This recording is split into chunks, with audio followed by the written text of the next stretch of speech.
Hi everybody, welcome back. Hope you're doing really well.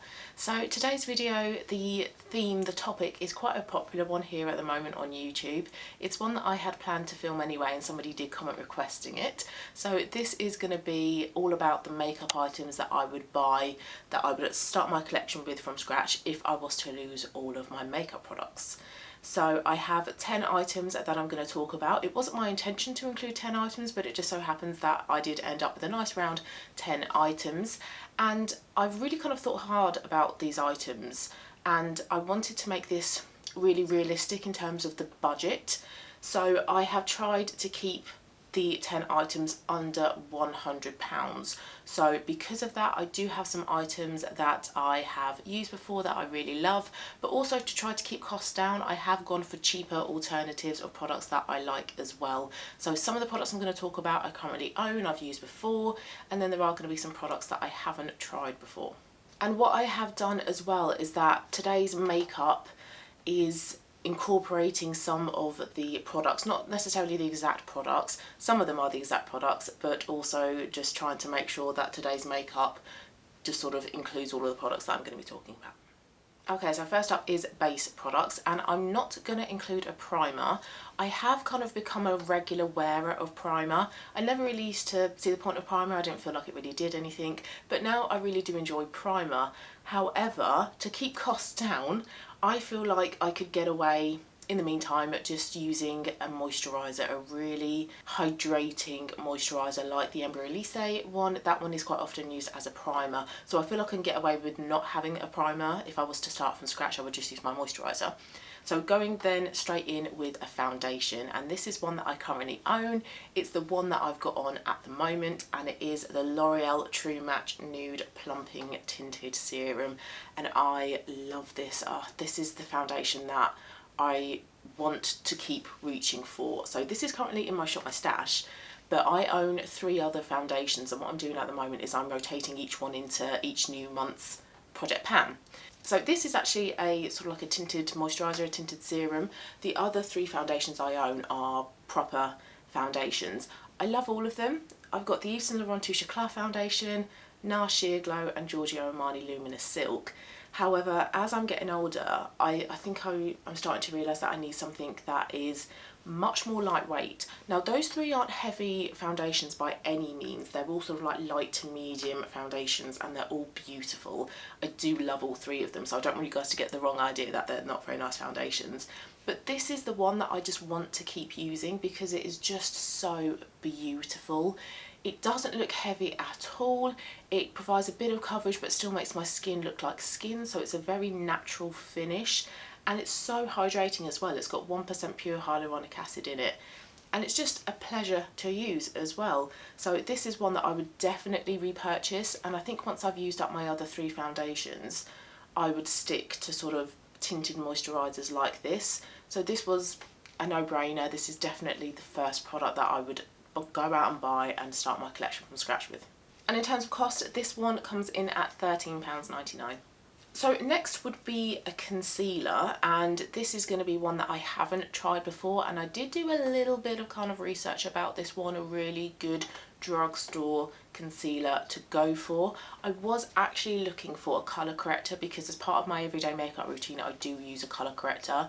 However, the one I use is a Bobbi Brown one, and it is £20 something, and I just couldn't factor that into the cost of the total amount of products I would be buying from scratch, and I couldn't find a good drugstore alternative, so I would skip colour corrector and just go straight in with a concealer. And the one that kind of kept cropping up as a really good drugstore option is from NYX, and it's the HD Photogenic Concealer. This comes in at £6, so a really reasonable option. That means that I've got my foundation and concealer coming in at under £20. I think with this concealer as well you can get a colour correcting version, however I would like to go for a peach version, and I don't think they did a peach option, so I wouldn't then be including a colour corrector, and I would just be including a concealer. If you have tried this concealer, please do let me know in the comments down below whether you think it's a good option or not. So next would be powder, and this is another product that I haven't tried. I've only really sort of tried higher end powders, so the Vive powder and the Fenty powder I've got in my collection, along with the Laura Mercier loose powder as well. But again, these were too expensive to include in this video, so I've gone for another drugstore option, and this is by ELF. This is the Halo Glow setting powder, coming in at £8. And this is one that I have seen lots of really good praise about. I think this is a powder that Sarah Rose uses and she really loves. So I feel like this would be a really good, safe option to go for. And personally, I feel like with powders, you can't really go too far wrong. All I need it to do is just set my concealer under my eyes, a little bit around here, and then on my forehead. I don't need it to perform wonders. So with this one, I feel like this is kind of a safe bet. Okay, next up, let's do some cheek products. Firstly, I've got a bronzer, and like with the foundation, I like to go for really hydrating products now. So both the bronzer and the blusher I'm going to include are cream and liquid versions. So first up is the bronzer. This is one that I currently own. This is one that I have on today. I absolutely love this one. This is the Revolution Ultra Cream Bronzer. I've got mine in the shade Light. I really love this. This is so easy to work with. It looks really natural. It's not a really matte bronzer as well, so it does give a little bit of life and a little bit of like radiance to the skin. It's very pigmented as well, so you only need a little bit of the bronzer, and then because of that, this is going to be an item that's going to last for a really long time, so it's not going to be one that I need to replace really quickly as well. So this comes in at £6, so a really good, affordable, high-performing bronzer option. And then for the blusher, it's another product that I currently own. It's one that I have on at the moment, and it is a new blusher into my collection. And this is the most expensive product that I have included in this video. This comes in at £21, and this is the Vive Sunset Blush Balm in the shade Pesca. I do have a whole video about this blusher, so I can link it for you guys if you want to go and watch that after this. But this is such a beautiful blusher. This performs so incredibly well. You just do a few dots on your cheek, blend it out, a really radiant, healthy, warm peach blusher. I really do love it. Now £21, that's a fifth of my budget. And although that sounds like a lot of money in comparison to everything else that I'm including in this video, you don't need a lot of product. So this is a 15ml little tube, and this is going to last for absolutely ages. So although it is expensive, I'm not going to need to be replacing it anytime soon. So that is it for cheap products. I'm not going to be including any highlighter. If you are a regular viewer, you know that I'm not the biggest highlighter fan. I currently own one. It is by Vive, it's the Skin Dew. It is a lovely highlighter, but it's just not an essential makeup item for me. So if I was to start from scratch, I wouldn't include a highlighter. Okay, so that is 5 products so far. We have a foundation, concealer, powder, bronzer and blusher. So next I want to talk about some eye products. And if I was to start from scratch, I wouldn't buy any eyeshadows. So because of that, I also wouldn't buy any eyeshadow primers. And the reason for me not including any eyeshadows is because I like a very minimal makeup look. This looks really minimal. It might look really like basic to some of you out there as well, but this is the type of makeup look that I would like to go for day to day, because it is just easy, it's minimal, and I'm not particularly good at using eyeshadow. It's never really been my strong suit. It's also never been the type of makeup item that I have loved. Don't get me wrong, I have been a bit of a magpie at times and gone, oh, that eyeshadow palette is pretty, I'm going to buy that. And in November, the Black Friday sales, I did add in a few eyeshadow singles to my collection, but it's just not an essential makeup item for me. And I think my days of being creative with eyeshadow are past me. I don't want to be kind of going for really like bright pink eyes or like bright green eyes or like a really heavy smoky eye. One, I'm not very good at it, so I'll probably mess it up and look awful anyway. And two, that's just not really the type of makeup look I gravitate towards. I definitely gravitate to this type of makeup look, which is very easy, very simple, and it's more about the lips than the eyes. So wouldn't include any eyeshadows at all if I was to start from scratch.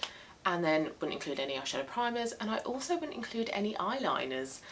I do have some eyeliners in my collection, but I don't have much of a visible lid space, so I find that including an eyeliner on my eyelid just takes up too much of my visible lid space. I also wouldn't tightline, I wouldn't put it in my waterline as well, so again, eyeliner, not an essential item for me. So the only two eye products that I would include if I was to start from scratch would be, first of all, a mascara.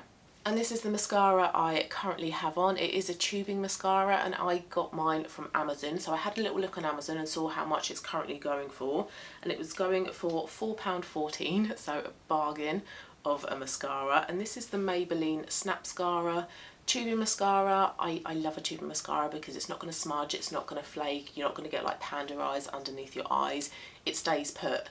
And I find that this is a really good mascara, a really good tubing mascara rather, to curl my lashes. Tubing mascaras are typically quite heavy, so you're not going to get a lot of curl in them, but this is the best tubing mascara I've tried so far in terms of giving my eyelashes some curl. And it comes in brown as well. It is slightly too dark of a brown for my liking. I would prefer much more of like a true mid brown, but at £4.14 for a tubing mascara that gives a nice amount of curl and is in a brown, albeit a dark brown, you can't really argue with that. A mascara is an essential for me. I would always wear a mascara if I'm going to put some makeup on. So yeah, that would be my first eye product.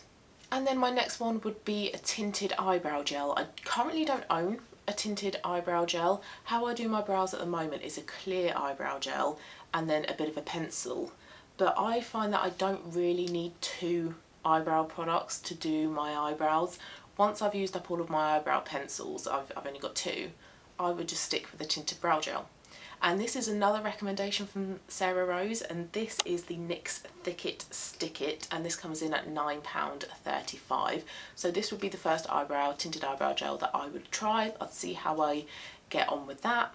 And it might be that I find out that I don't really need a tinted eyebrow gel, maybe just a clear eyebrow gel is enough, because naturally I've got pretty good eyebrows. They are quite thick, they're quite full, they're not really that sparse. If I'm being picky, just a little bit of sparseness towards my nose, but I might be able to get away with just a clear brow gel.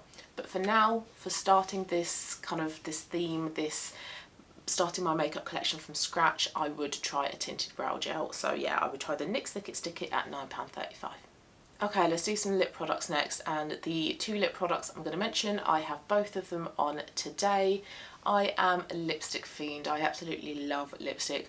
I always have done. It is probably my #1 makeup item. I just absolutely love shopping for a lipstick. I love trying new formulas, new colours, and I always have something on my lips, so it was a no-brainer that I would include a lipstick in this video.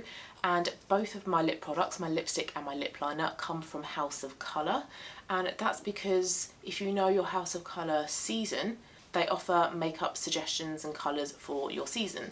So my lipstick would be this one that I'm wearing at the moment, which is Autumn Nude. I love a nude lipstick. I do have like reds and rusts and corals, but I kind of like live in a nude lipstick. It's very me, I feel very comfortable in it, and this is my perfect nude lipstick. It is a warm brown, and they're very comfortable formulations as well. You get a really high level of pigment, but they feel really comfortable. They have a bit of a sort of a satin finish to them, so they're not really matte and drying. Very comfortable, very easy to apply, and with a colour like this I don't need a mirror, I can just kind of whack this one on. Now, as I'm a House of Colour client, I can use my client code to get 30% off. So this lipstick comes down to £16. So this is my second most expensive item, but I don't mind spending £16 on a lipstick. I know I'm going to get my use out of this lipstick, and this I think is going to be the first House of Colour lipstick that I'm going to finish off because it's such a great everyday lip shade to go for.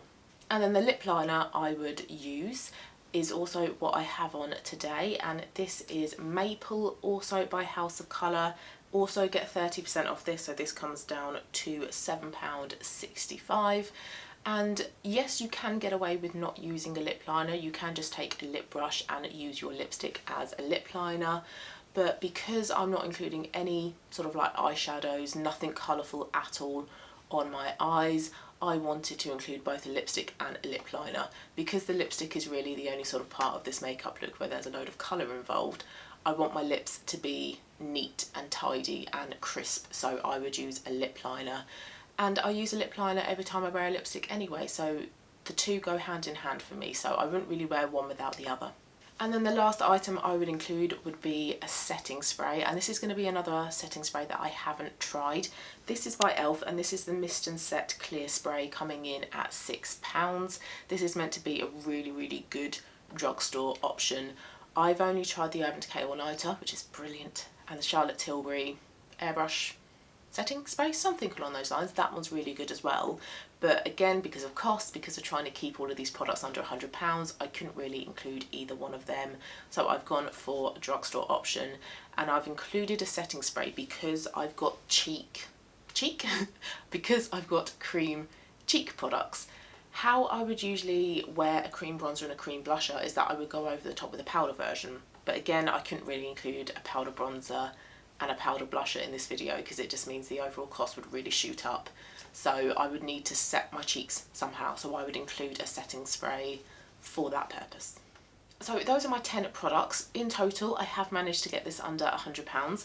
In total, these all come to £98.13, so that's about £9.81 on average per item, which I think is really good. I'm quite kind of pleased with myself that I've managed to get all sort of 10 essential makeup items for me under £100. So it just kind of goes to show that you don't need to be spending loads of money on every single makeup item. Now, I do have 2 gaps in this. I haven't included a colour corrector, and a colour corrector is actually an essential for me, and I also haven't included a primer, and I really do like having a primer in my collection. But those are kind of items that I can kind of get away with not including in this video. Like I said about the primer, I can use a moisturiser, and with the colour corrector, actually what I could do, or could try, is mixing some of this peach blusher in with a concealer and putting it under my eyes and seeing if that works. So there are ways around things. You don't always need a piece of makeup in every single category. Also, what I want to mention, what I've done with the eyes as well, it's not kind of hugely obvious, but I did put a bit of the cream bronzer and the cream blusher on my eyes as well to help kind of tie it in with the rest of the makeup. So although I haven't included any eyeshadow colours in this video, I can use a bit of bronzer and a bit of blusher in the eye, in the socket as well, just to give my eyes a little bit of something. So those were all of the makeup items that I would buy if I was to start from scratch, if I was to somehow lose all of my makeup items. So please let me know what you would choose from scratch, what items you would buy if you were to also lose all of your makeup. I'm also always really intrigued by your guys' comments with videos like this, so please do let me know down below. If you liked it, please do give it a thumbs up. If you are not subscribed, it would be lovely if you would subscribe as well. Have a lovely rest of your day, guys. I need to go quickly eat something because I'm off to go meet a friend that I've not seen in about a year and a half. So really looking forward to having a good old catch up with her. So hope you have a lovely rest of your day as well. And I will see you again very soon for my next video. Bye.